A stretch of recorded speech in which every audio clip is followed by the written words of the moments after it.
got an empty gym. We're gonna hit pull. We're gonna do so that's back and biceps. We're gonna see how it goes. All right, go to stretch.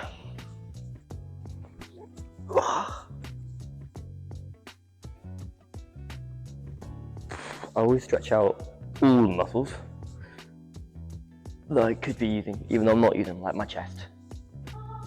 All right, so we start with bar rows. The form I focus on with this, instead of rowing it like that, I row it towards my chest to try and hit more upper back and less lats, pretty much. I'll do a proper warm up actually.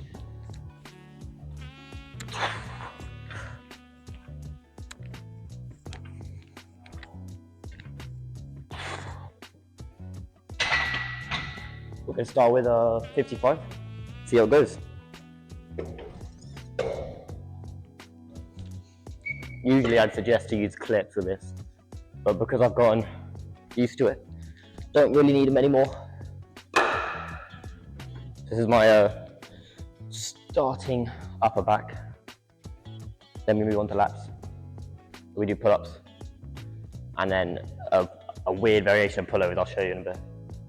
I still use wrist straps, but just for this exercise because it's the only one I really can.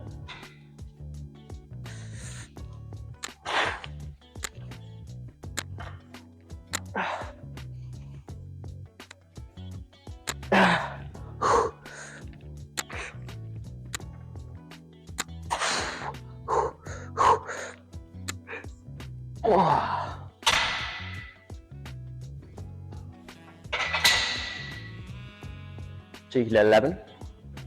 Change the angle so you can actually see what I'm doing.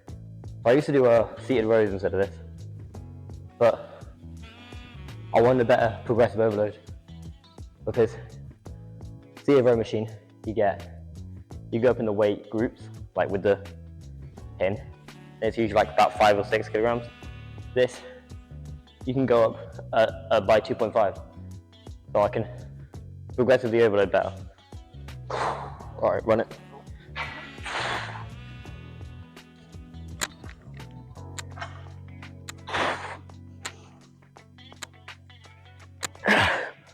Six.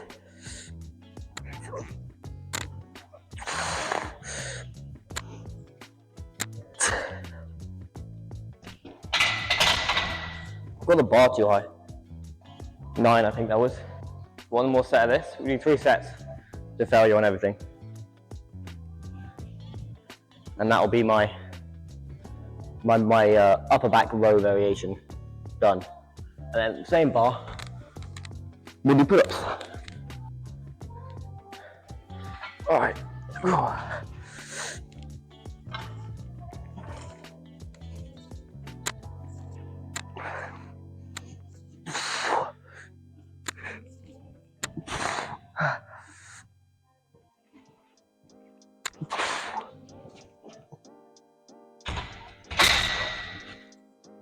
Barely got 9.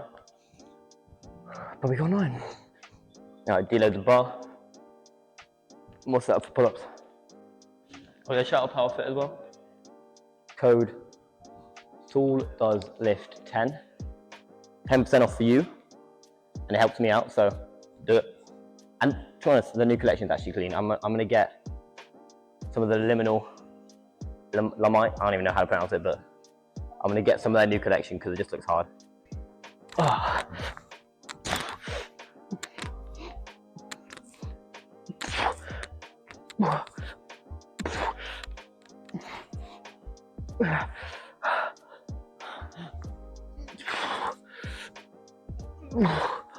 Two more.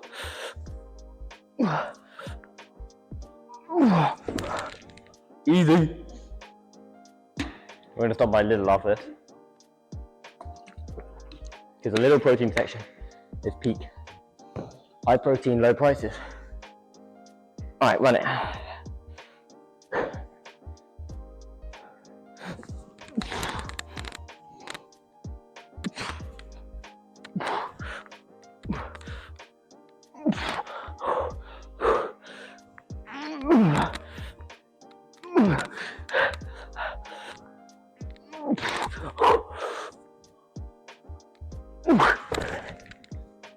Oh.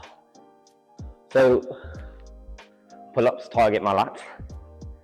So pretty much the rows are like everything just next to your shoulder, up here, like that bit.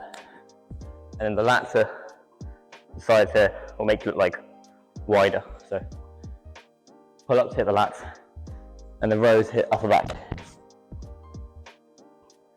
And then I do one more back exercise after this, and it is a pullover. But instead of doing pullover like that, it's like I saw it in one of the next videos. It's so that you get lat activation and upper back on the row. Oh, I got back pump. It's crazy right now. Pose is gonna go hard. One.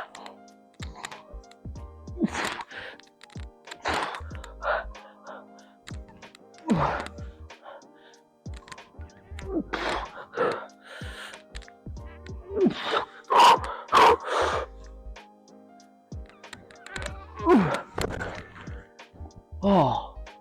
Alright. Pull-ups done. Down to the rows. The way this one works is we're actually going to put these handles on this one. 2 of them. Because it's a 2-hand row. It's not like a single arm or anything like that. You want it in line with the bench.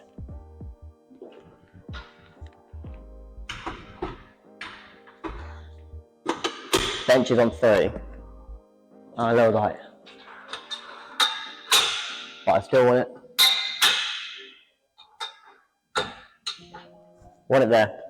So I still have to pull it down to row it. And move that back a bit. That's the plan. Put the weight on quite a heavy weight. And get a half plate as well. How we do things with these machines is that some of the weight gaps are a bit big. So we put on a tiny plate on the pin so that we can get like a halfway between. It's like even more progressive overload like I was talking about earlier. Pull it down so I can sit down.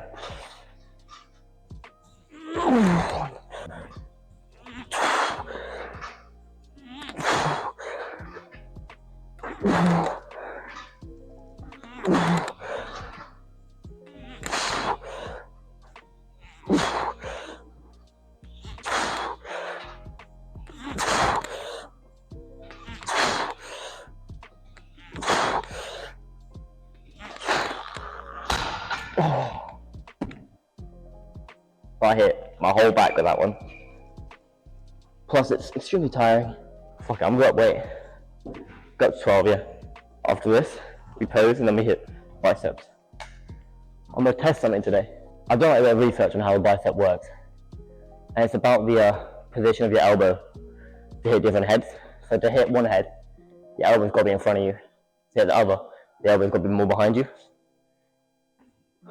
So I'm thinking, using cables, you could do like a lead down curl almost without your hand hitting the floor. If you imagine this as a point of gravity, instead of being lying on this and curling like that, and you can't put it any lower than this because your hand will just bang into the floor, you're sat up straight, that's behind you, and you're curling with your hand literally going like there. Elbow more behind you, you're going to target your long head better. So I might test that today. My rest is over. It's alright.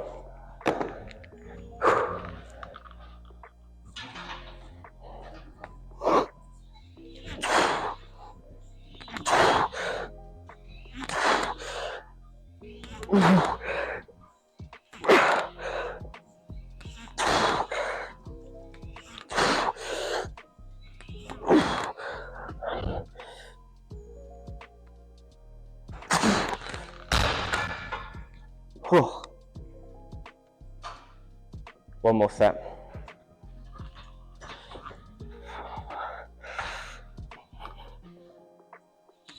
One.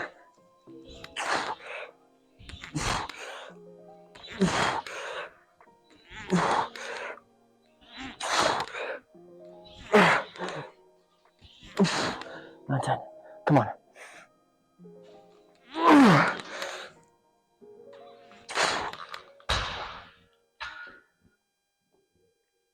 Cheeky little 10. We're gonna go pose.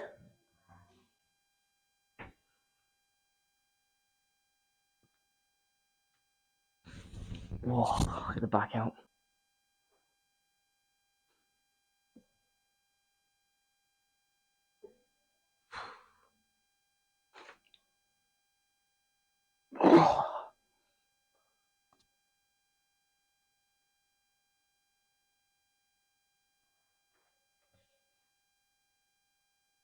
Definitely getting there.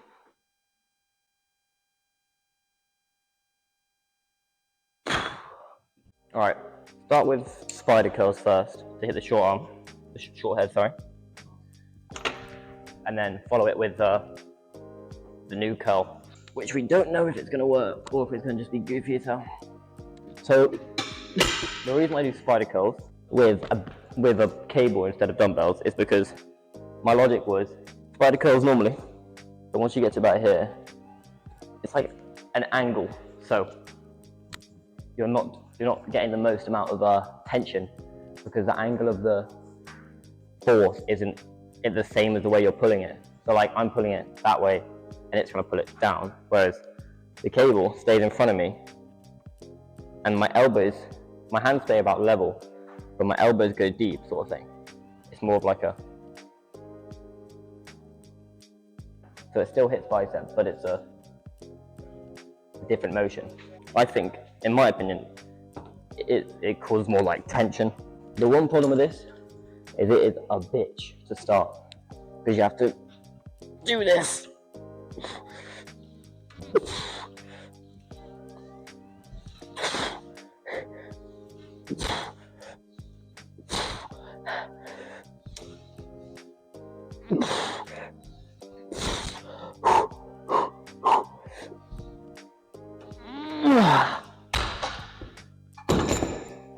Push your wrist. I have weak wrists, but still.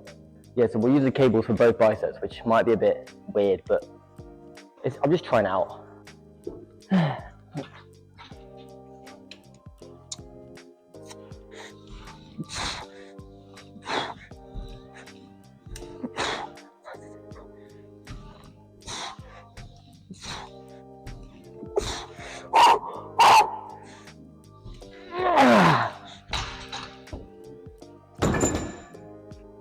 Cheeky little 8, really hurts your wrists. So yeah, these spider curls hit the short head. So I think I might be getting them to the wrong way around, but I'm pretty sure short head is elbows in front and long head is behind. If not, then I'm sorry. But so the short head is what makes your bicep do that, and then the long head is what makes your bicep look like just girthy. So you've also got a brachialis, which is more to do with the way you move your wrist whilst you're curling. So hammer curls, because instead of holding like that, you're holding like that. It's a very specific part of your bicep, but definitely worth training though. We got one set of this now, then we do the new curls, see how they go. Just cut myself on the fucking bench.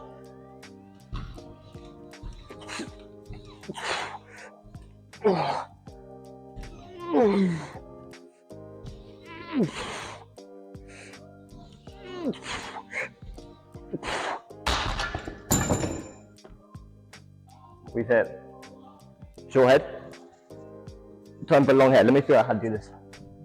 What I'm thinking is just, yeah, sit like that. And I want my elbow here, so I can literally do that. Get a D handle, which is the ones we use for the pull over mixed with a row.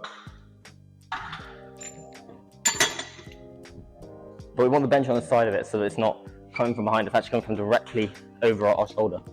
There, a bit over here.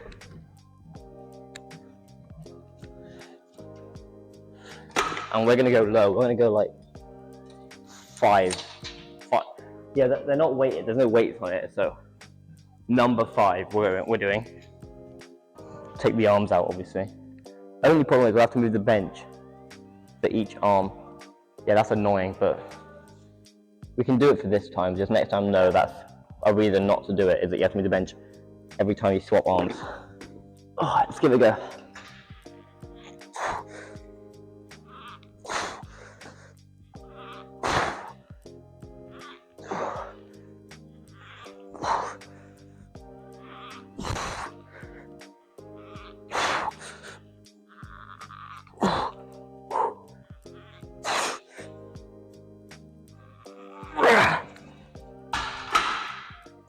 I'm not sure if I'm feeling anything. It feels hard, but I'm not sure I'm actually feeling where I should be feeling it.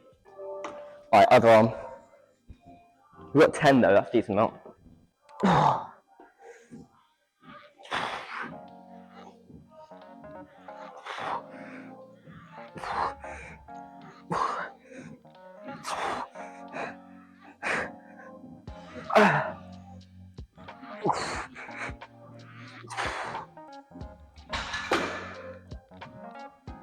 I actually don't know whether that's a good exercise or not. The problem I find is that there is good, but this little bit here, I think the problem comes from this cable too low. So when I'm curling, once I get past here, I'm pulling it up when it's not resisting me at all. So it's like slowly, really quick. Stupid. So one lower. One lower. If I move it up a little bit higher, the resistance is going to be hopefully better. Might just make enough difference to make it feel like it's doing something, because it didn't feel great. If not, we know not to do this the next time. Set 2.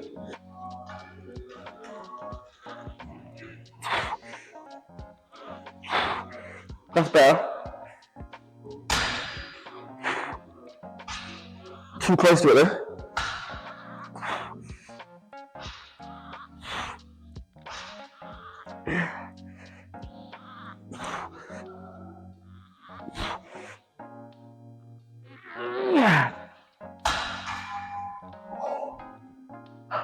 Oh, that's sick. Okay. Try that again. Slow further away. You got 10, I think.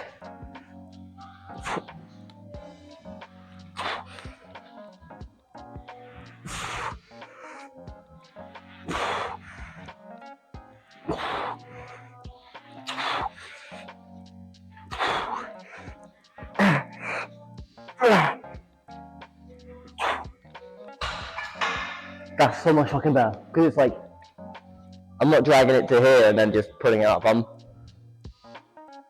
My elbow's higher and I'm actually curling it. 10 reps again. Yes, the logic is that for the spider curls, I'm doing that, and then for these curls, I'm doing the complete opposite. I'm doing that. So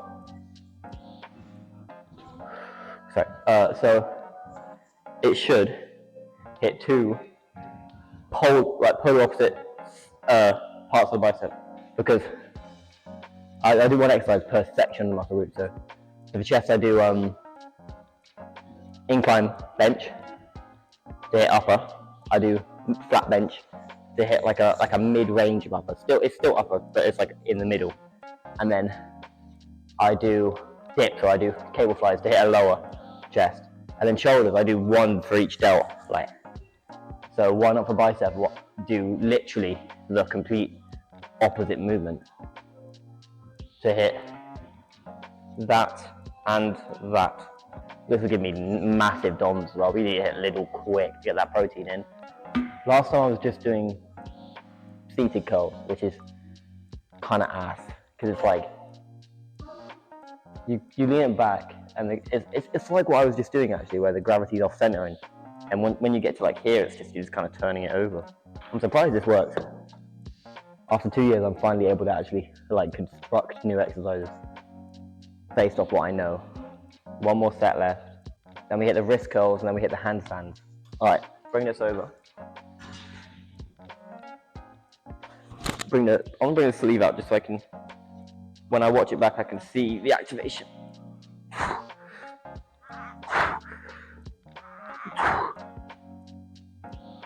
Oh.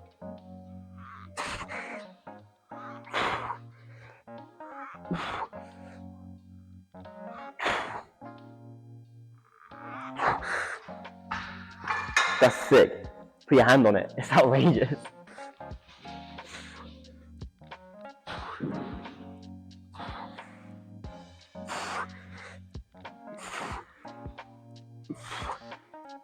Six.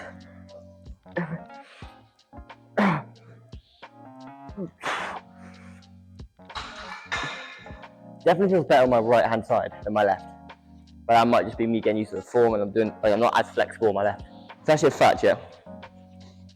A lot of bodybuilders are like weirdly flexible because the logic behind it is the ones that got the biggest were flexible enough to get more range of motion than everyone else. Alright, we got wrist curls, which we just do really simple and quick. We use single arm wrist curls, we just hold that and we curl that. Pretty simple.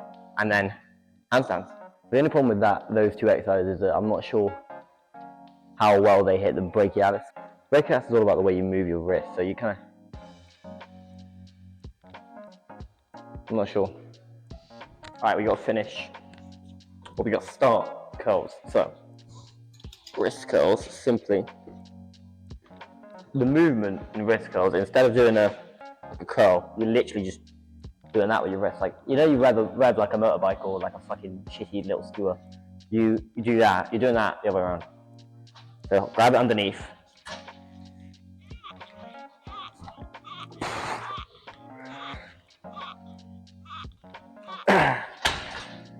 There's 8 reps, and then we do the other round. Match it. 1, 2.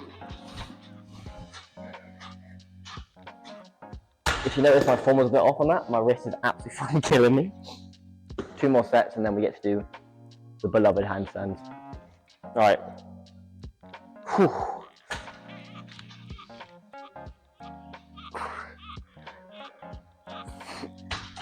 Jiggle 8.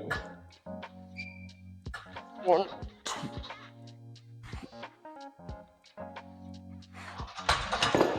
Whoa, killing my wrist. Oh, my wrists have very they're very up and down. When I first started out the bench, they started to get progressively worse. Like, I was making fast progress. I wanted my wrists to be able to adapt fast enough. That's why I started wearing wrist straps for like I used to wear it all push day. Now I just wear it for exercises that involve heavy pushing, like shoulder press, bench, incline bench. But yeah, sometimes I use it for squats, depends on my wrist. But it's very up and down. In a couple weeks time, I won't even remember I have wrist pain. And then a couple weeks time after that, it's back.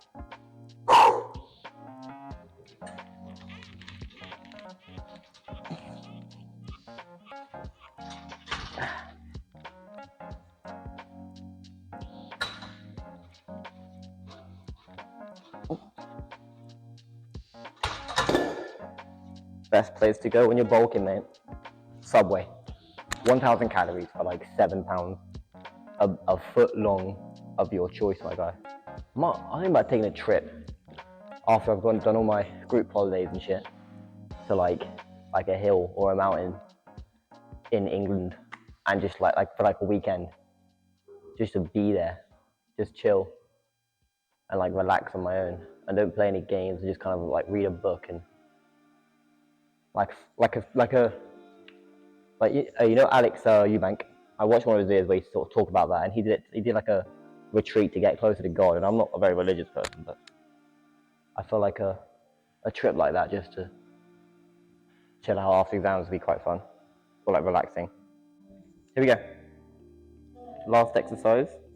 So the way I do handstands is I just start timing, and I just spend a bit of time giving it a go, see how it goes. The first thing we do is we tuck the t-shirt in. We tuck in the Power Fit t-shirt, that is. Power Fit t-shirt.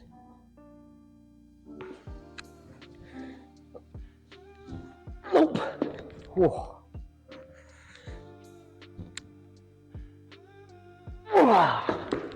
I'll get my legs high enough.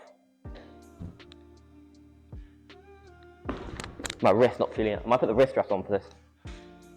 Equip the wrist straps. I bought these off a shop on TikTok. Back you look.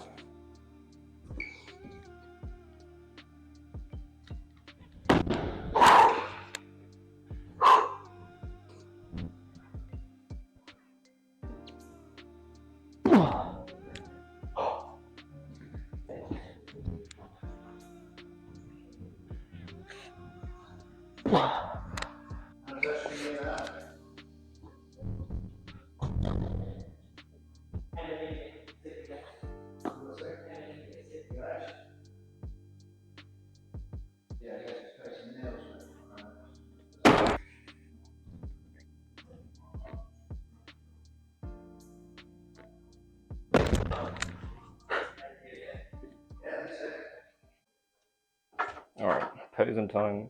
Finish the handstands. Only got a couple, if one good one. What do you think about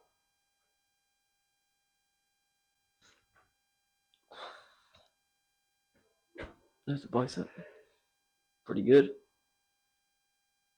Still got a decently big back. Probably lost the pump by now, but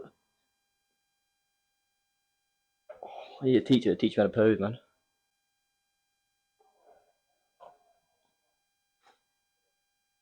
Outrageous. This is probably my favorite pose. Makes your chest look massive. Poses your whole arm and your chest. Yeah, we're about to head to Lidl. We're gonna buy some protein. I'm gonna introduce you to the world of cheap fucking protein. Because literally, I used to go Tesco. At Tesco, you can get like a protein shake and shit, and they're like £3, maybe fucking £2.50, whatever. Well, we walked into Lidl, me and my mate. We get there, we go to the back in the high protein section, right next to the reduced section. It's 99p for a 35-gram protein shake, and like 150 for like a pack of 4 protein yogurts, each of 11 grams. And they all taste nice. They're all by the same brand. I wish I could buy it in bulk, but they never have enough stock. When I go to uni, I might drive out my way just to get to it. I'll bring in my car just so I can drive to Lidl and buy some protein, you know what I mean? Alright, see you at Lidl. We at Lidl. We've already bought the shit, but it was too busy to film inside, so we're going to film outside. So, first of all, we copped 3 things. I would have got a protein shake, but I've already got one at home. I know I do in the fridge, so I'm not going to spend extra money when I don't need to. 4 protein yogurts, a chocolate pudding, which is 15 grams of protein, and a rice pudding, which is 15 grams of protein. And each yogurt has 11 grams of protein in it. That's decent stats for small. They're very small. They're like, take me like 30 seconds to eat if I wanted to. Let's have a look at the price, shall we? What I'll talk about. How much you think? Guess. I bought 4 puddings, a rice pudding, and a protein thing. How much do you think each of those things will cost me? So, the puddings, all 4 of them, in total, £1.99. This caramel pop, 69p. And this, right here, 85p. So, £3.50 for how much grams of protein? 76 grams of protein. 76 grams of protein for £3. It's pretty good. It's very fucking good. I'm gonna eat the rice pudding and the chocolate pudding, one of the chocolate puddings today, and then I'll keep the rest in the fridge. That's what I mean. This as well. This is beautiful. Buy these. One of these a day. What? £2 every 4 days. The rice pudding is nice. Have you ever had ambrosia rice pudding? This tastes just like it, but it's got high protein. But I can't tell the difference. If you put a bit of jam in there, you're loving life. You're living life the way it should be lived, with little protein. Right, we've got to get home. I'm gonna put this shit in the fridge. I'm gonna edit this video. I'm gonna go for a run if I'm feeling good enough to, because I have felt ill recently. If I'm not doing it today, I'm definitely doing it this weekend. So I'll see you later.